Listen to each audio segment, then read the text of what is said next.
Hello and welcome.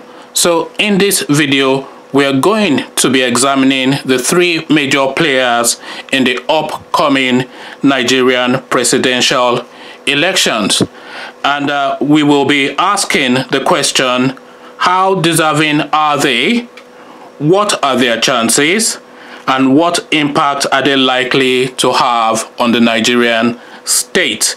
So we start off with President Buhari. President Buhari's official age is 75, though there's an argument out there that suggests that President Buhari might well be in his 80s. And the reasons being put forward for this argument is that when President Buhari was born, it is the community that he was born into and the family that he was born into do not have a history of keeping records, so there is no real official record of his birth, and the real first notice of his birth would have been when he first came into the system, i.e. his first schooling, or more likely his first entry into the Nigerian army, and that entry would have been a sworn affidavit of age rather than a production of a document that certifies birth. President Buhari has been in the Nigerian political space for well over 40 years. He was the petroleum minister during the Obasanjo military regime, that was in the 70s, and then in the 80s he went on to become the head of state himself, and then from 1999 till 2015 he contended for the presidency of the Nigerian state, eventually succeeding in 2015. Buhari was very slow to get going after he became president. It took him 6 months to appoint people into very important positions of government, effectively leaving the Nigerian state in a comatose state for that period. Shortly after appointing people into posts, President Buhari fell ill, and he was ill for well over 100 days when he was convalescing in London. The Buhari regime has become one of the most controversial regimes in Nigeria, latching from one controversy to another. When the Naira needed to be adjusted to defend it, this was just off the back of when Buhari came in. Buhari came out and said that he would not let the Naira die. This, of course, confused the market, and foreign investors stayed away, because during that period then the Naira could not settle to an agreed value against other major currencies, and foreign investments then could not have the confidence of what value their currency would have if they were to invest within the Nigerian space.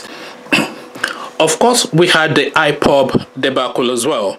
The Igbos were agitated because of a perceived marginalization, and I don't want to get into the truth or falsehood of this, but the upshot of this was President Buhari sending the army to confront the IPOB leader, and a lot of shooting took place during that incident. Also, we now have the Fulani herdsmen added to the Boko Haram, so insurgency has taken a new dimension. The Nigerian currency has collapsed by about 75 to 150% against all of the world's major currency. This is since 2015.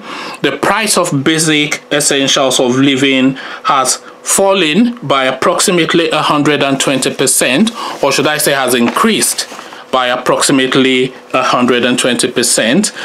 Nigeria now has the tag of the poverty capital of the world.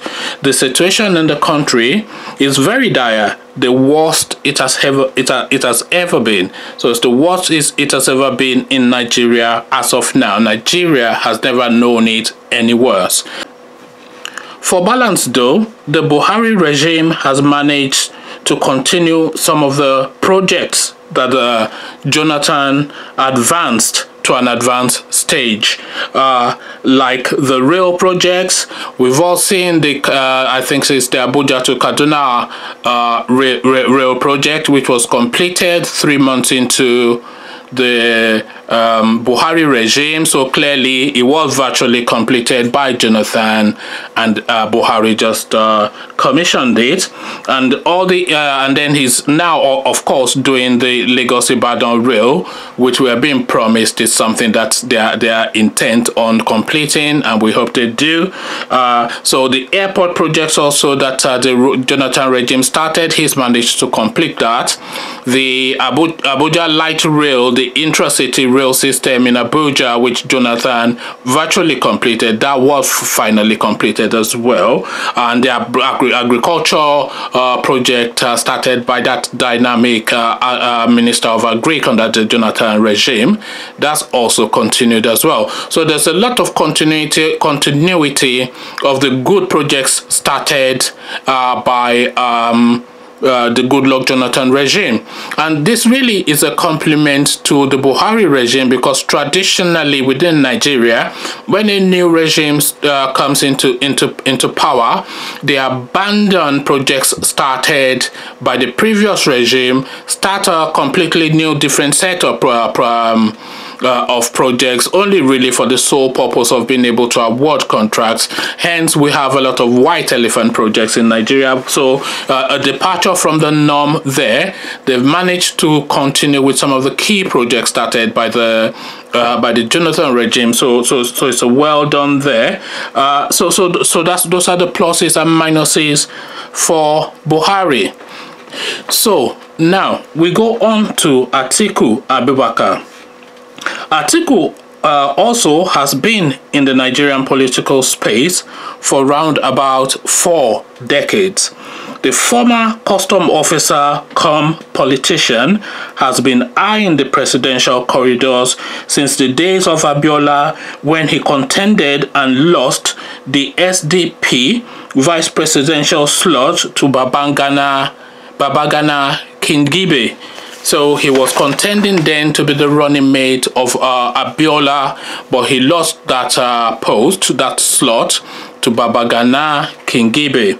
Atiku eventually got that vice presidential slot in 1999 when he became President Obasanjo's running mate under the People's Democratic Party.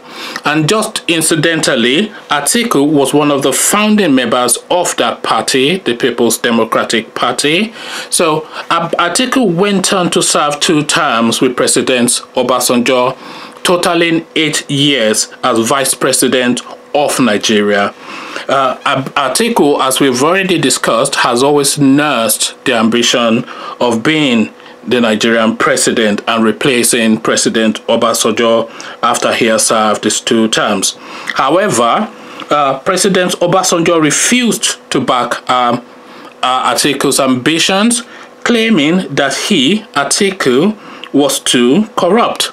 Although there are a lot of people who felt that the real reason that Obasanjo did not back Atiku was because Atiku did not back President Obasanjo's 3rd term agenda. So it was pretty much, that was the underpinning reason for some people. So there is that argument out there. The speculation of corruption, though, is one that has always dogged Atiku. The Halliburton scandal, the scandal about privatization, when Atiku was vice president of Nigeria under the Obasanjo regime, there was a lot of national assets privatized, i.e. It was felt at that time that there's certain parastatals or there's certain elements within the structures of the runnings of the state that is best run by the private sector. So all of these assets were subsequently divested to the private sector. So there was a sell-off of government assets, and during that period, it was alleged that Atiku sold a lot of these assets to his acolytes and his cronies, and even by proxy to himself. However, and these allegations, by the way, of corruption against Atiku dates back to the days when he was a major figure within the customs department, the customs parastatal of the Nigerian state.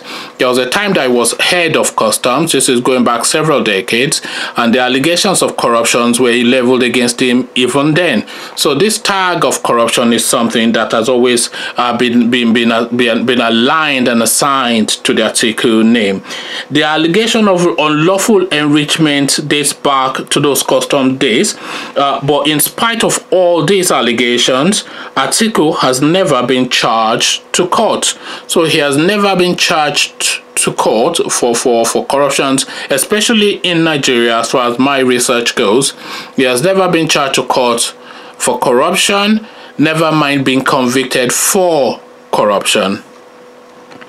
What is known about Atiku, however, is that he is a pan-Nigerian candidate who spans the whole of the Nigerian space. One of his wives is Yoruba. Several of his businesses are located in the east, in Igbo land, and he himself, of course, is from the north. So certainly he is at home within all of the communities of the Nigerian state. Atiku also has a reputation for being an astute and a successful businessman. So that's Atiku. That's a brief synopsis on Atiku. So next we explore Omoyele Sowore, who will be the third and final candidate of the three candidates that we feel have the most potential of taking that slot of Nigerian president by the end of the elections on the 16th of February. Omoyele Sowore is a 47-year-old Nigerian activist, journalist, publisher, and latterly politician. Omoyele, like the two other candidates, has been in the Nigerian political space for well over 3 decades. Omoyele started his activism and politicking from his university days at the University of Lagos when he was a student union leader. Omoyele has had a lot of battle scars as a result of his activism. He will tell you that he has won many battles and lost some, but certainly he has effected change.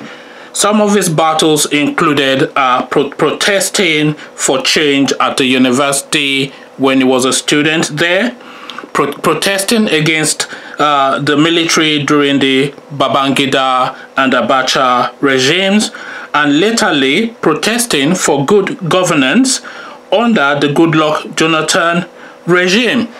Now fed up with the bad governance that he has seen over the years, Omoyele has now decided to throw his heart into the ring and vie for the presidential post. So there you have it. Those are the three candidates that have a realistic chance of being the Nigerian president come February, March, and admittedly some of their chances are more realistic than others. So but those are the real three front runners. There are really two people ahead in the race, but the real three people with the real prospects of being the Nigerian president, and the next Nigerian president, by the way, will come from those three names. With one of those three names, President Buhari, Abubakar Atiku, or Omoyele Sowore. So those are your candidates. That's where the president is coming from. But who is your candidate? What are your thoughts? What do you think of these three gentlemen? Or are they even gentlemen by your estimation? Let's have that conversation in the comment section. So I'll leave you here and join you there, and I'll say peace.